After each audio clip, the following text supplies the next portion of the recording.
ตอนโนบิตะอัจฉริยะง่วงนอนเพราะฉะนั้นตรงนี้นะก็จะเป็นแบบนี้นะในสถานการณ์นี้ถ้าขยับขึ้นข้างบนก็อันนี้ก็จะเป็นแบบนี้ให้ทุกคนจดจำที่สำคัญเอาไว้ด้วยล่ะนะนักเรียนอ้าวโนบิตะยังง่วงนอนอีกเลยแบบนี้ใช้ไม่ได้เลยนะกลับด้านนะครับอะไรกันถึงซื้อกลับด้านลงเหรอเนี่ยน่าอายจริงๆเลยตลกจังเลยพี่เสานี่โนบิตะนาได้ยังง่วงนอนมากนักสิสมองจะทึบเอานะตอนนี้คงจะทึบอยู่แล้วล่ะก็เลยอยู่ไหนก็ยังง่วงเหมือนเดิมอ่ะอย่าพูดแบบนี้ได้ไหมล่ะเอาก็มาเรื่องจริงนี่นาก็ใช่ดีอย่าไปสนใจเลยนะโนบิตะไม่เป็นไรนะ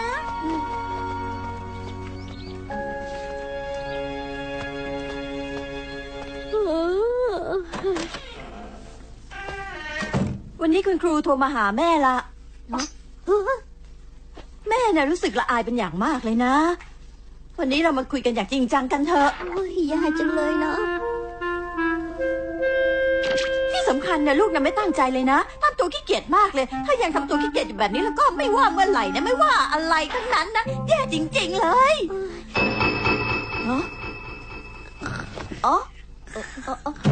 โนบิตะโดเรมอนเอาอุปกรณ์ช่วยตื่นถึงแม้จะง่วงนอนก็เอามาหน่อยดิไม่อยู่เหรอกลับมาแล้วครับเป็นไงยังนอนอยู่อีกแล้วเนี่ยท่าทางมีความสุขจังเลยนะไหนเว้นตาดูความฝันกำลังฝันอะไรอยู่นะโอ้ยขนาดในฝันก็ยังนอนกลางวันอีกเลยเนี่ยโอ้ยอะไรจะนอนได้นอนดีขนาดนั้นเนาะ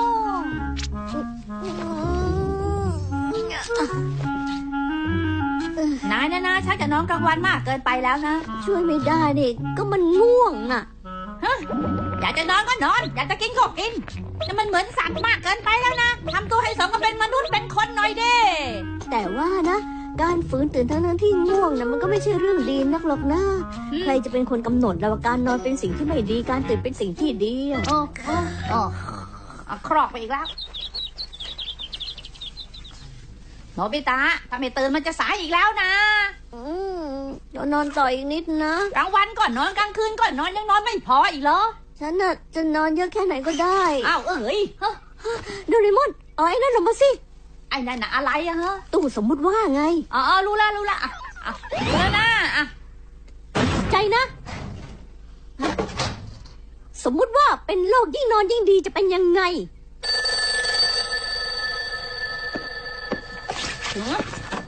โนบิตะยังนอนอยู่อีกเหรอแม่เป็นเด็กดีจังเลยนะโนบิตะสุดยอดเลยเธอนี่ช่างนอนเก่งจริงๆเลยนะแล้วดูนี่สิทำไมทุกคนถึงยังเรียนอยู่หัดเรียนแบบโนบิตะซะบ้างนะนอนกันซะสิเร็วๆนอนจะนอนละดีมากดีคุณครูก็ลองนอนดูสิครับโอ้อย่างนั้นเหรอดีมากเอาครูนอนแล้วนะเฮ้ยทำยังไงถึงจะนอนได้เยอะขนาดนั้นนะน่าอิจฉาโนบิตะเขาจังเลยเนาะนับถือเลยนะโนบิตะไม่หรอกอะไรกันโนบิตะใช้ได้ตอนกลางคืนนะก็นอนหลับปุ๋ยสนิทเลยโนบิตะนะตอนกลางคืนคงไม่ได้หลับหรือเปล่านั่นสินะกลางวันไม่ได้หลับเนาะใช่เอาละยังทำงานอยู่อีกเหรอมันก็คิดว่าอยากจะนอนอยู่หรอกนะแต่ก็ดันสะดุ้งตื่นซะก่อนนะมาทางนี้หน่อยสิครับแม่น่ะมันรู้สึกอยากจะนอนมั้งเลยเหรอถ้ายังตื่นอยู่ก็เพราะไม่ง่วงว่าจะยังไงก็นอนไม่หลับหรอกถ้ามาเป็นแบบนี้ผมอายมากเลยนะครับจะพยายามลองทำดูนะต้องตอนนี้เลยเมื่อไหร่ก็พูดแบบเนี้ยไม่ใช่เด็กๆแล้วนะเอาละจะนอนนะโถอุตส่าห์เริ่มง่วงแล้วแท้ๆน่ะถ้าแค่นี้สะดุ้งตื่นแล้วก็ไม่ใช่การนอนที่แท้จริงหรอกต้องเป็นชั้นแบบนี้นอนอย่างนี้โอ้โหครอกเลยนะครอกเลยโอ้โหสุดยอดแท้ครับชิสกาจังตื่นสิตื่นได้แล้วโนบิตะตื่นดิไม่ไหวยังไม่ตื่นเลยไม่ยอมตื่นอ่ะชิสกา ขอโทษนะที่มากวนตอนนอนนะแต่ว่านอกจากโนบิตะแล้วก็ไม่รู้จะไปพึ่งใครแล้วจริงๆคือว่าเดี๋ยวจะมีการสอบนอนกลางวันนะจ๊ะแต่ว่าฉันน่ะไม่มั่นใจเลยช่วยสอนวิธีง่วงนอนให้ฉันหน่อยได้ไหมเรื่องเรียนเรื่องง่วงนอนนี่มันยากเนาะจะพยายามค่ะจะทำตามที่อาจารย์โนบิตะสอนค่ะอาจารย์เลยเหรอโอ้โหเอาล่ะสำหรับผู้เริ่มต้นนะทำขาขวาอย่างนี้แบบนี้นะขาซ้ายแบบนี้ อาจารย์สอนกันเลยนะ แล้วก็ครอจากนั้นล่ะถ้าคุณครูท่านหลับก็สอนไม่ได้สิขอโทษที่สำคัญที่สุดก็คือทำให้ร่างกายไม่มีแรงทำท่าผ่อนคลายแบบนี้เลยนะแล้วทำหัวให้ว่างๆเห็นมาเริ่มง่วงแล้วใช่ไหมไม่หลับมาเผลอนึกถึงเรื่องสอบนอนกลางวันนะก็ทำหัวให้ว่างไม่ทำไม่ได้อะของง่ายๆแบบนี้ต้องทำให้ได้สิมันยากตรงไหนอะนั่นนะที่นะเพราะว่าหัวของโนบิตะนั้นมันโล่งอยู่แล้วนี่นะตั้งแต่แรกแล้วก็นอนกลางวันแล้วกันแล้วคนที่หัวไม่โล่งคนอื่นจะทำยังไงดีเล่าก็พยายามก็สิพยายามเนี่ยมันพยายามยังไงเล่าเฮ้ยหนวกหูจะนอนไม่หลับเลยอ่ะงั้นเปลี่ยนวิธีกันเถอะเฮ้ยปิดตาแล้วก็คิดถึงเรื่องสนุกแต่ว่าห้ามคิดเรื่องตื่นเต้นนะเอาแบบเรื่องเบาๆสบายๆใช่ละจินตนาการถึงทุ่งหญ้าในฤดูใบไม้ผลิก็แล้วกันนะมีแสงแดดแล้วก็สายลมพัดมีผีเสื้อตัวหนึ่งค่อยๆบินมาตามมาด้วยตัวที่2ตัวที่3ตัวที่4ใกล้ๆกันก็มีกังหันน้ำ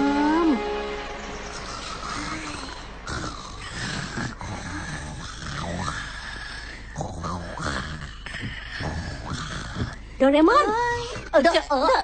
ชื่อสุกะอุตส่าห์ง่วงนอนแท้ๆเลยขอโทษนะขอโทษ แต่ว่าในที่สุดก็นอนได้นะคุณโนบิเธอเป็นอัจฉริยะนะตั้งแต่พรุ่งนี้มาต่อวิธีง่วงนอนขั้นสูงกันเลยนะจ้าฝากด้วยนะคะอาจารย์ ไปนะแล้วก็อย่าลืมไปฝึกทำด้วยล่ะค่ะอาจารย์อาจารย์โนบิตะค่ะเราสอนนอนกลางวันเหรอคะนี่จะเริ่มง่วงเก่งแล้วล่ะนะถ้ามาสอนพวกเราด้วยนะคะเพียบเลยตรงนั้นนะด้วยนะคะอาจารย์สอนเราด้วยนะคะแล้วจบแต่โตแจรายการทีวีนี่นะโนบิตะที่ดังนะเนี่ยโอ้อาจารย์โนบิตะใช่ไหมครับช่องทีวีเช้าเย็นครับอยากจะติดต่อไปออกรายการการนอนที่ถูกต้องด้วยนะครับดีครับนำบัตรได้สิครับเรื่องใหญ่แล้วค่ะข่าวใหญ่ค่ะคือว่าอาจารย์โนบิตะจะมาเป็นแขกรับเชิญในรายการของเรานะคะค่ะเรารีบติดต่อทางภาคสนามกันค่ะคุณอาสกิและผู้วิจารณ์การนอนคุณยูเมะนี่ค่ะต่อสัญญาณได้เลยนะคะสัญญาณภาพแล้วนะครับ5 4 3การนอนช่วยกู้โลกทางง่วงแล้วก็จะทำสงครามไม่ได้เพื่อความสงบสุขเรามาเรียนแบบอาจารย์โนบิตะมานอนกันดีกว่านะครับอาจารย์ช่วยแสดงให้เราดูหน่อยนะครับช่างเร็วในขนาดนี้มาดูภาพช้ากันอีกทีนะครับเวลาทั้งหมด 0.93 วินาทีและจะเป็นสถิติโลกนะครับเป็นการกระทำที่ไม่เสียเปล่าเลยนะครับท่านอนก็สวยงามอัจฉริยะการนอนจริงๆมีน้ำลายไหลยืดนิดๆสัมผัสได้ถึงความสบายใจและข้างบนสงบสุขจริงๆนะครับเนี่ยสุดยอดจริงๆแล้วตั้งความหวังว่าเขาจะเป็นตัวแทนคนญี่ปุ่นไปแข่งโอลิมปิกโลกนะครับเนี่ยไม่แบบว่าทำยังไงดีล่ะเอ็นพวกเราชักไม่รู้อะไรเลยนะเนี่ยเอาแต่กันแกล้งเข้ามาตลอดเลยไม่น่าให้ไปจริงๆเลยนะใช่จะขอโทษไปจนกว่าจะยกโทษให้กันละกันนะดีไหมนั่นน่ะสิอาจารย์ครับขอโทษที่แกล้งท่านมาตลอดนะครับไม่เป็นไรก็เราเป็นเพื่อนกันนี่เรียกเราว่าเพื่อนแต่จริงๆโดนแกล้งไปขนาดนั้นแล้วอะเรื่องน่าเบื่อแบบนั้นให้มันไหลไปกับน้ำจับมือกันแล้วก็ไปตามทางของการนอนก็แล้วกันพูดได้ดีมากเลยโนบิตะสุดยอดจริงๆเงียบดีจังพวกเรามาอธิษฐานให้ความสงบสุขนี้อยู่ต่อไปกันเถอะทราบซึ้งอาจารย์โนบิตะอาจารย์ครับอาจารย์โนบิตะว่าแต่ว่าก่อนอื่นก็ต้องกินข้าวเย็นก่อนนะจะไแม่นอนอยู่เลยอ่ะแม่ทำอาหารเย็นสักทีสิครับขอนอนต่ออีกหน่อยนึงนะแต่ว่ามันหิวแล้วอ่ะงั้นไปซื้อของให้หน่อยนะยังไม่ได้ไปอีกเหรอก็มันง่วงนี่ฉันไปซื้อเองนะ จะโอ้โหมือตู่ๆเลย ทุกคนหลับกันอยู่สินะไปซื้อกับใครเนี่ย โอ้ยช้าจังเลยโดเรมอนไปซื้อถึงไหนกันล่ะเนี่ย โนบิตะไม่ได้ซื้ออะไรเลยนะ ไม่มีร้านไหนเปิดเลยอะ อะไรกันเล่าหิวจะตายอยู่แล้วนะ เบิ้ล โอ้ยโอ้โหฮะโอ้ยเซไปเซมาสายไปสายมา อะไรกันเนี่ยอันตรายนะ ไม่ โอ้ แน่ โห เล ขับ ย เหรอ เอ้ย เฮ้ย จะชนแล้ว เมจิกแฮนจับไปเลยเบรกเฮ้ยฮัลโหล กลับไปเป็นเหมือน โดเรมอนมาแล้วครับโดเรมอนตอนวิธีเดินเล่นที่ก้นทะเลโดยไม่ต้องลงน้ำ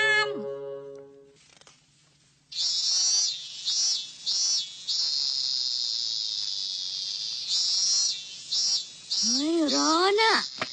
เฮ้ยร้อนเฮ้ยร้อน โนบิตะ อะ มีจดหมายจากซิเดโอนะ อะมาจนได้เหรอเนี่ย โอ้ยหนักพอสมควรเลยแฮะ อะไรอ่ะ ถึงไปดูข้างในฉันก็รู้ ต้องเป็นรูปกับเรื่องอวดรวยของตัวเองเพียบแน่ๆเลยฮึใครจะไปอ่านกันนั่นไงเจ้าเสเนโอไปเที่ยวบ้านตากอากาศที่คาบสมุทรโยโจยิ่งกว่านั้นยังชวนจะแอนกับชิซุกะไปด้วย ไม่ไหวเลย ตอนนี้อยู่ทางนั้นเป็นยังไงบ้างไงฮะพวกเราทางนี้ได้นั่งเรือสำราญที่ผลิตในฝรั่งเศสของคุณพาสนุกกันมากเลย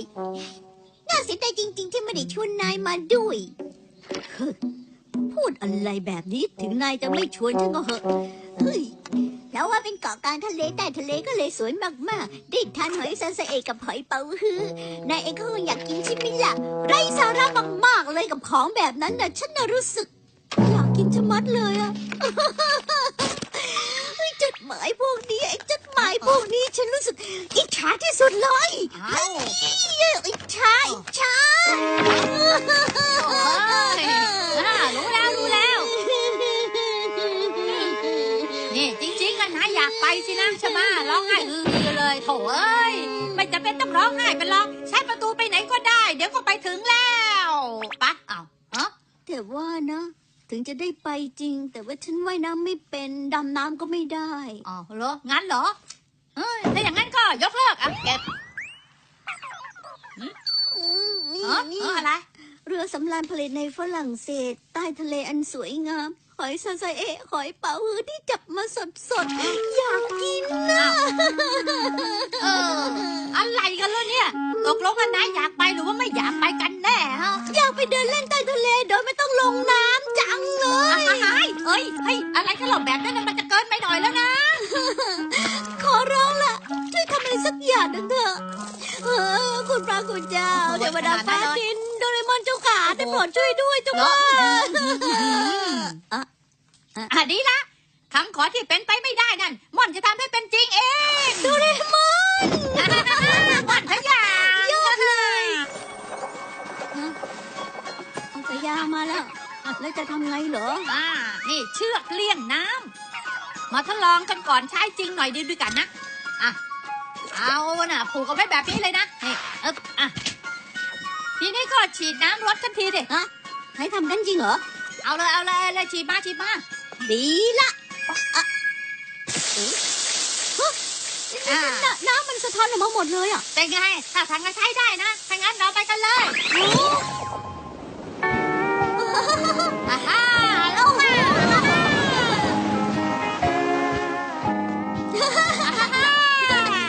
บรรยากาศบนเกาะนี่ไม่มีอะไรเลยจริงๆฉันจะรู้สึกสบายดีเนาะ ใช่เดี๋ยวก่อนนั่นน่ะบ้านพักตากอากาศของซูนิโอฉันเคยเห็นจากในรูปนี่นะ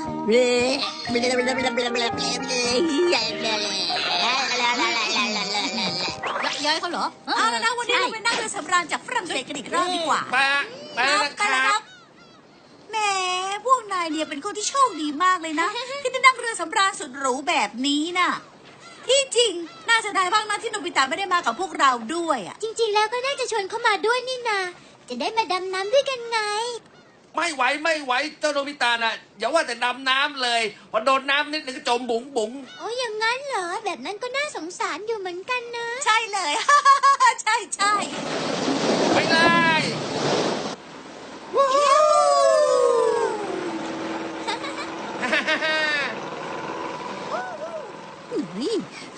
ว่าที่สุดนินทาฉันรับหลังเหรอเนี่ยโมโห เต้นเลยเต้นเลย โกรธนะดิว่ากัน หน้า นัก แด หนัง ง แบบ เอา นี้ นะ เหร เอา อ นะพวกเราน่ะก็ไปลงน้ำกันดีกว่านะไปนะอย่างโมโหเอาเอาอย่างนี้น่าจะประมาณนี้แล้วนะเอาเลยตรงนี้ล่ะ จะเล่นรถไฟเหรอ เฮ้ยโอ้โถยไม่ใช่สักหน่อยเดี๋ยวดูเองนี่ผูกเอาไว้เอาลงไปกันเถอะย่าชะโยยูฮู ฮะมีลุมในทะเลเฉยเลย น้ำจะเข้ามาในวงของเชือกไม่ได้นะ โอ้โห สุดยอด สุดยอด เห็นไหม ฮ่าฮ่าเดินในทะเลได้ด้วย นี่ไงนี่เอาละตรงนี้น่าจะดีนะ เห็นเลย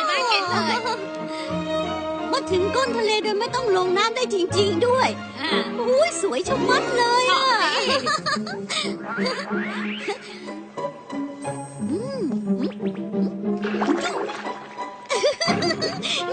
สนุกจังเลย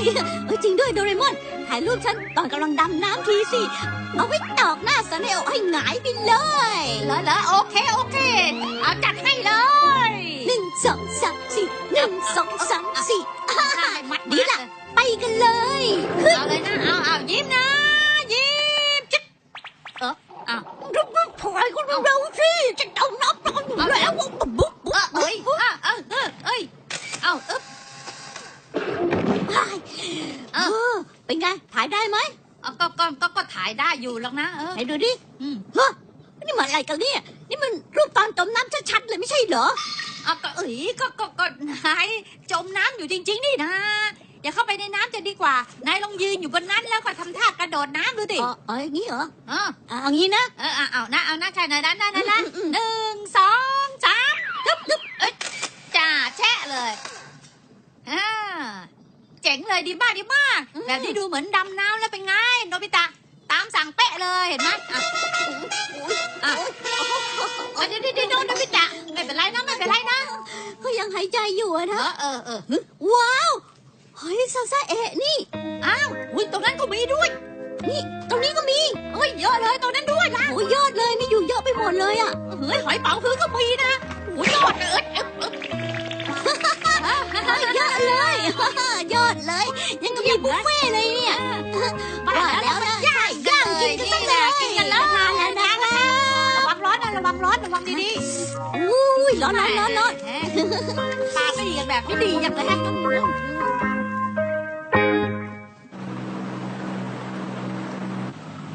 พี่เซเนคิจิขอร้องล่ะผมขอลองขับดูบ้างได้ปะ ไม่ได้นะคุณลุงก็บอกแล้วนี่ว่าเดี๋ยวจะมีนิตยสารมาเก็บภาพด้วยอ่ะถ้ามีรอยอะไรขึ้นมาจะเป็นเรื่องเอาโถ่เอ้ยลมแรงจังเลยนะเจแอน ใช่โอ้โหเร็วมากนั่น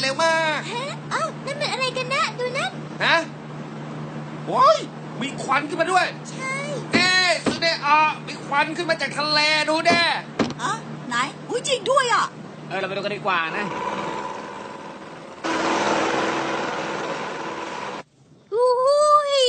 อร่อยสุดยอดอิ่มจนจุกเลย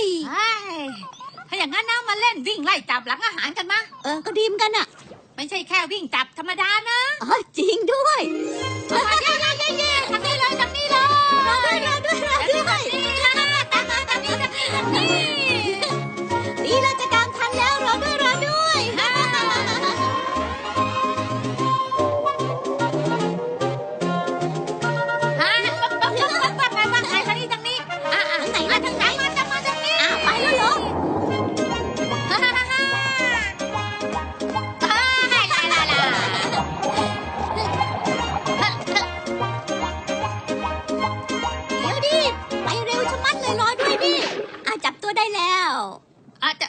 โดนจับจนได้โถเกิดอะไรขึ้นอ่ะ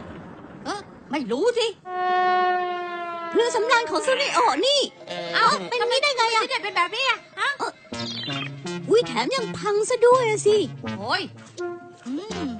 แบบนี้คงซ่อมไม่ได้ง่าย ๆ แน่เลย นั่นน่ะสินะ แค่เห็นก็พอจะรู้แล้วล่ะ เพราะฉะนั้นแล้วนะสำหรับในตอนนี้แล้วก็อึ๊บอ่ะ เฮ้ยทำไมถึงใหญ่แบบนี้เนี่ยอ๋อ หรือว่านี่เป็นกระดาษ อืม ครับ เรือสำราญของผมเป็นเรือที่ทางฝรั่งเศสต่อขึ้นเป็นพิเศษเลยนะครับแพงเอาเรื่องเลยละถ้าจะเอาไปภาพขึ้นปกนิตยสารแล้วก็จะยินดีมากเลยล่ะครับ โอ้โหงั้นก็ต้องขอรบกวนเลยนะครับ ครับ นี่อยู่หลังเรือลำนี้แหละครับ รับรองว่าเห็นแล้วจะต้องทึ่งในความงามของมันนี่ครับ เห็นหรือยังครับ หมายนี่จริงอดใจไม่ไหวแล้วนะครับ อ้าวเฮ้ยเฮ้ยยายจะมันอะไรกันเนี่ย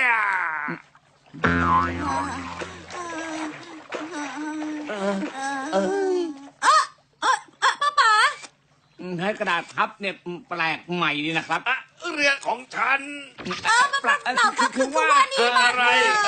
อะไรขึ้นกับเรือสำราญของพ่อกันแน่ ขอโทษด้วยนะครับคือ